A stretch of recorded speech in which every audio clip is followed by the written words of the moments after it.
Hello guys, இது வரைக்கும் நம்ம இண்டிவிஜுவலுக்கு எப்படி ரெசிடென்ஷியல் ஸ்டேட்டஸ் கண்டுபிடிக்கணும்னு பார்த்தோமா. இப்போ HUF, அதுக்கப்புறம் ஃபர்ம், LLP, AOP, மற்ற கம்பெனிஸ்க்கெலாம், இந்தியன் கம்பெனி, ஃபாரின் கம்பெனிக்கெலாம் எப்படி ரெசிடென்ஷியல் ஸ்டேட்டஸ் கண்டுபிடிக்கிறதுன்னு பார்க்கலாம். HUFனா இந்து அன்டிவைடட் ஃபேமிலி. ரெண்டா இல்லையான்றத எப்படி கண்டுபிடிக்கிறதுனா, கண்ட்ரோலும் மேனேஜ்மெண்ட்டும் ஒன்று மொத்தமாக இந்தியாவில் இருக்கணும். அப்படி இல்லைன்னா பாதி இந்தியாலையும் பாதி வெளிநாட்டிலையும் இருக்கலாம். அப்படி இருந்துச்சுன்னா அதை ரெசிடென்ட்னு சொல்லுவோம். அப்படி மொத்த கண்ட்ரோலும் மேனேஜ்மெண்ட்டும் இந்தியாவுக்கு வெளியே இருந்துச்சுன்னா அப்போ நான் ரெசிடென்ட் சொல்லுவோம்.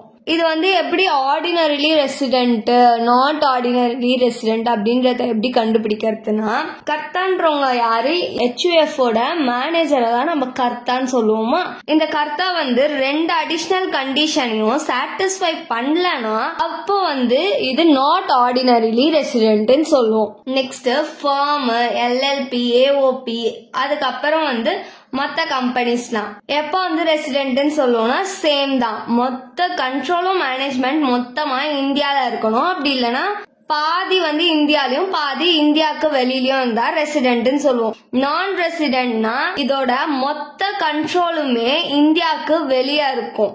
நெக்ஸ்ட் இந்தியன் கம்பெனியோட ரெசிடென்ஷியல் ஸ்டேட்டஸ் கண்டுபிடிக்க சொன்னாங்கன்னா, இந்தியன் கம்பெனின்னு வந்தாலே அது ரெசிடென்ட் தான். நெக்ஸ்ட் ஃபாரின் கம்பெனி எப்படி ரெசிடென்ட்னு கண்டுபிடிக்கிறதுனா, அதோட கண்ட்ரோலும் மேனேஜ்மெண்ட்டும் மொத்தமா இந்தியால இருக்கணும். அப்போதான் அது ரெசிடென்ட். அப்படி அதோட கண்ட்ரோலும் மேனேஜ்மெண்ட்டும் பாதி இந்தியாலையும் பாதி இந்தியாவுக்கு வெளியிலயும் இல்ல மொத்தமாவே இந்தியாவுக்கு வெளியில இருந்தாலும் அது நான் ரெசிடென்ட். இப்ப HUF, ஃபர்ம், LLP, AOP இது நாலுத்துக்குமே சேம் கண்டிஷன் தான். ரெசிடென்ட்னா மொத்த கண்ட்ரோலும் மேனேஜ்மெண்ட்டும் இந்தியால இருக்கணும். அப்படின்னா பாதி இந்தியாலையும் பாதி இந்தியாவுக்கு வெளியிலயும் இருந்தா அவங்க ரெசிடென்ட். அப்படி மொத்த கண்ட்ரோலும் மேனேஜ்மெண்ட்டும் வெளில இருந்தா எல்லாமே நான் ரெசிடென்ட். இந்தியன் கம்பெனின்னு வந்துட்டாலே அது நம்மளுக்கு ரெசிடென்ட் மட்டும்தான். அதோட கண்ட்ரோல் அண்ட் மேனேஜ்மெண்ட் எங்க இருந்தாலும் சரி, இந்தியன் கம்பெனினா அது ரெசிடென்ட் மட்டும்தான், அதுக்கு நான் ரெசிடென்ட் கிடையாது. ஃபாரின் கம்பெனினா அது ஃபாரின் கம்பெனி இல்ல, அதனால மொத்த கண்ட்ரோலும் மேனேஜ்மெண்ட்டும் இந்தியால இருந்தா மட்டும்தான் அது ரெசிடென்ட். அப்படி பாதி கண்ட்ரோல் இந்தியாலையும் பாதி கண்ட்ரோல் இந்தியா விட்டு வெளியிலயும் இல்ல மொத்த கண்ட்ரோலுமே இந்தியா விட்டு வெளியே இருந்தாலோ அது நான் ரெசிடென்ட். ஓகேவா? இப்போ நம்ம எக்ஸசைஸ் 33 பார்க்கலாம். ஏன்றவர் ஒரு இந்தியன் சிட்டிசனா, அவர் ரெசிடென்ட், அதுக்கப்புறம் ஆர்டினர்லி ரெசிடென்ட். இந்தியால 2025 to 26 அசஸ்மெண்ட் இயருக்கு. ப்ரீவியஸ் இயர் 2024 to 25ல ஏ யாருன்னா HUFோட கர்த்தா.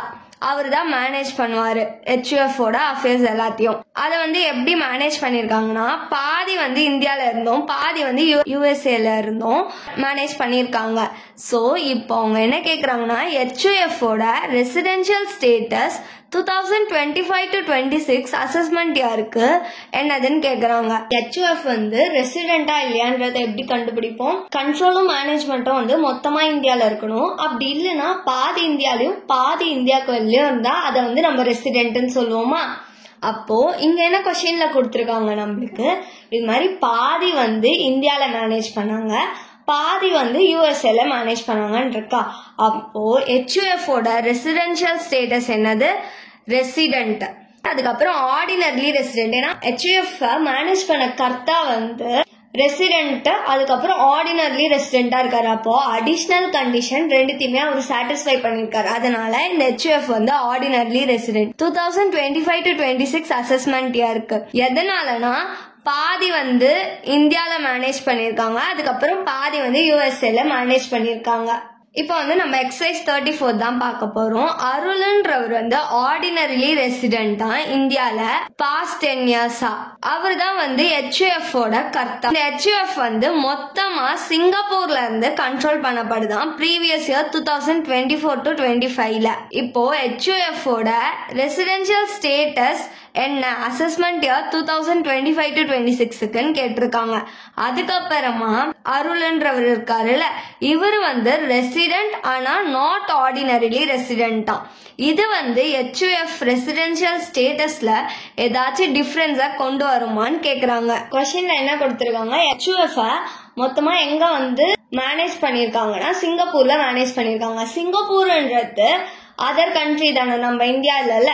அப்போ HUF ஓட ரெசிடென்ஷியல் ஸ்டேட்டஸ் வந்து நான் resident assessment year 2025 to 26க்கு.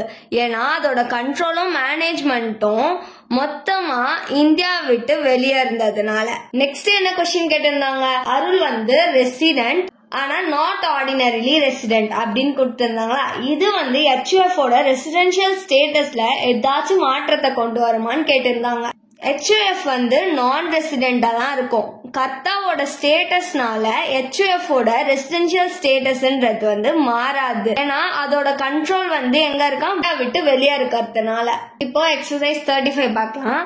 Previous year 2024 to 25ல HUF ஓட அஃபேர்ஸ் எல்லாமே பாதி வந்து ஹாங்காங்லயும் அதுக்கப்புறம் பாதி வந்து நேபாள்லயும் வந்து மேனேஜ் பண்ணப்பட்டிருந்துச்சாம். HUF ஓட ரெசிடென்ஷியல் ஸ்டேட்டஸ கண்டுபிடிக்க சொல்றாங்க. கொஸ்டின்ல என்ன கொடுத்திருந்தாங்க, HUF வந்து பாதி ஹாங்காங்லயும் அதுக்கப்புறம் பாதி வந்து நேபாள்லயும் மேனேஜ் பண்ணப்பட்டிருக்குன்னு கொடுத்திருக்காங்களா. ஹாங்காங்கும் நேபாளும் வந்து அதர் கண்ட்ரிஸா. அப்போ HUF வந்து மொத்தமா இந்தியாவுக்கு வெளியில இருந்துதான் அவங்க மேனேஜ் பண்ணிருக்காங்க. அதனால HUF ஓட ரெசிடென்ஷியல் ஸ்டேட்டஸ் வந்து நான் ரெசிடென்ட் 2025 to 26 அசஸ்மெண்ட் இயருக்கு. ஏன்னா அதோட கண்ட்ரோலும் மேனேஜ்மெண்ட்டும் இந்தியாவுக்கு வெளியே இருந்ததுனால. தேங்க்ஸ் ஃபார் வாட்சிங்.